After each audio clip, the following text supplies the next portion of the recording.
Last class में हमने प्रबंध के सिद्धांत वाला टॉपिक शुरू किया था। हमने पढ़ा था प्रबंध के सिद्धांतों की क्या क्या विशेषताएं होती हैं। इसमें मैंने आपको कहा था कि याद करते समय याद रखिएगा कि आप प्रबंध की विशेषताओं के बारे में डिस्कस कर रहे हैं या प्रबंध के सिद्धांतों की विशेषताओं के बारे में, क्योंकि बहुत बार क्वेश्चन ऐसा आता है पेपर में कि हम गलत समझ जाते हैं। वो मैं आपसे वीडियो के लास्ट में डिस्कस करूंगी। प्रबंध के सिद्धांतों की विशेषताएं देखेंगे आपको कितने पॉइंट्स याद हैं। चलिए अब हम बात करते हैं प्रबंध के सिद्धांतों के महत्व की। आखिर प्रबंध के सिद्धांत क्यों ज़रूरी हैं, प्रबंधकों के लिए क्यों ज़रूरी हैं, समाज के लिए क्यों ज़रूरी है, या व्यावसायिक संगठन के लिए क्यों ज़रूरी है। यानी कि ये प्रबंधकों को क्या फ़ायदा पहुंचाते हैं प्रबंध के सिद्धांत। प्रबंध के सिद्धांतों को अगर पढ़ा जाता है, अप्लाई किया जाता है तो संगठन को क्या फ़ायदा होता है, या इन सिद्धांतों का समाज को क्या फ़ायदा होता है। सबसे पहला पॉइंट देखते हैं कि प्रबंधकों को इसका क्या फ़ायदा होता है। देखिए फर्स्ट पॉइंट, प्रबंधकों को वास्तविकता का सूक्ष्म ज्ञान उपलब्ध कराते हैं प्रबंध सिद्धांत। वास्तविकता का सूक्ष्म ज्ञान होने का मतलब है रियलिटी, वास्तव में क्या हो रहा है, क्या किया जाएगा, उसका क्या परिणाम निकलेगा। डिटेल्ड एनालिसिस प्रबंधकों को इससे मिलता है। अगर वे सिद्धांतों को पढ़ते हैं, समझते हैं, तो उससे उनकी ज्ञान, उनकी योग्यता और उनकी समझ में वृद्धि होती है। हम ये चीज़ अपने ऊपर भी लागू कर सकते हैं। यदि हम मैथ्स के सिद्धांत पढ़ते हैं, गणित के सिद्धांत पढ़ते हैं, विज्ञान के सिद्धांत पढ़ते हैं, तो उससे हमारी समझ बढ़ती है। हमें पता चलता है कि हाँ, इस सिद्धांत का इस्तेमाल करने से हमें क्या फ़ायदा है। तो प्रबंध के सिद्धांतों का यदि हम प्रयोग करते हैं या प्रबंधक इस्तेमाल करता है तो उसकी ज्ञान, योग्यता और समझ में वृद्धि होती है।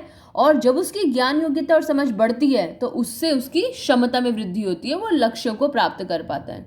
ये जो मैंने एरो फॉर्म में जो डिस्कस किया है यहाँ पर, इन्हीं चीज़ों को आपको सेंटेंस की फॉर्म में बनाकर लिखना है, एक्सप्लेनेशन अपने रजिस्टर में। सेकंड पॉइंट, संसाधनों का अधिकतम उपयोग और प्रभावी प्रशासन।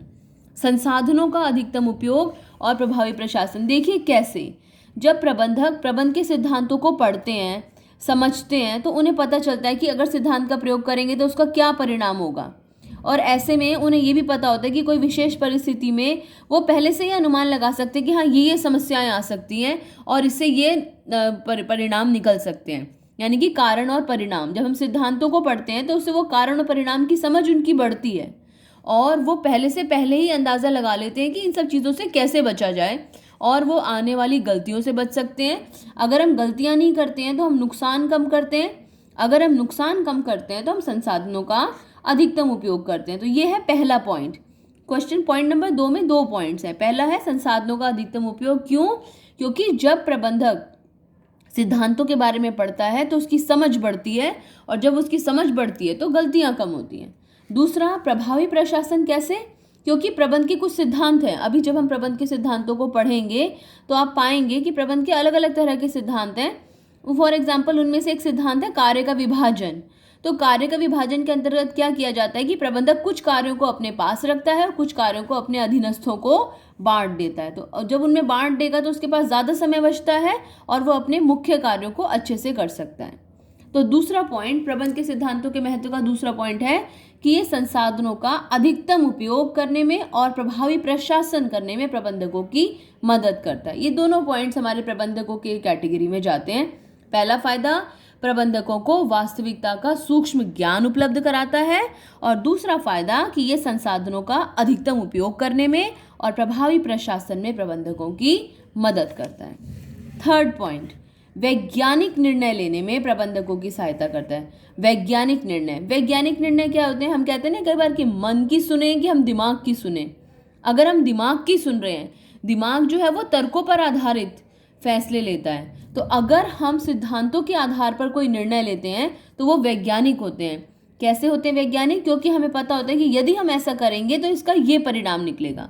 तो प्रबंध के सिद्धांतों के आधार पर जो भी निर्णय लिए जाते हैं वे वैज्ञानिक होते हैं।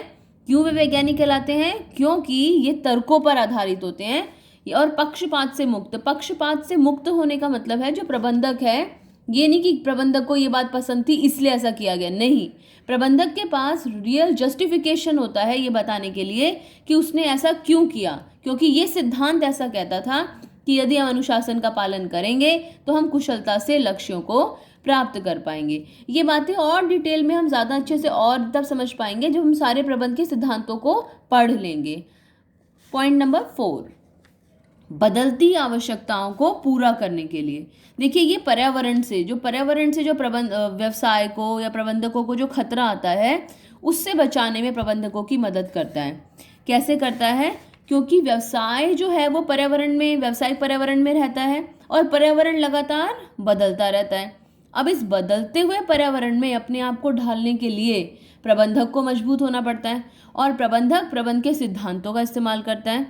और क्योंकि पर्यावरण बदलता रहता है इसीलिए ये जो प्रबंध के सिद्धांत हैं इनमें भी परिवर्तन करके इनका इस्तेमाल किया जा सकता है। हमने सिद्धांतों की विशेषताओं में पढ़ा था कि प्रबंध के सिद्धांत कैसे होते हैं, लोचपूर्ण होते हैं, दे आर फ्लेक्सिबल।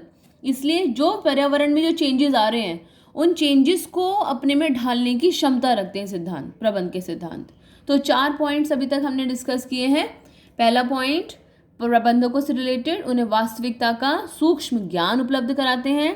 दूसरा पॉइंट, साथ साथ बोलेगा, दूसरा पॉइंट, संसाधनों का अधिकतम उपयोग और प्रभावी प्रशासन। तीसरा पॉइंट, वैज्ञानिक निर्णय लेने में प्रबंधकों की मदद करते हैं। और चौथा पॉइंट, बदलती आवश्यकताओं को पूरा करने में प्रबंधक की मदद करते हैं, क्योंकि जो पर्यावरण में जो बदलाव आ रहे हैं उनके अनुसार सिद्धांतों में फेरबदल करके प्रबंधक इन्हें इस्तेमाल कर सकता है।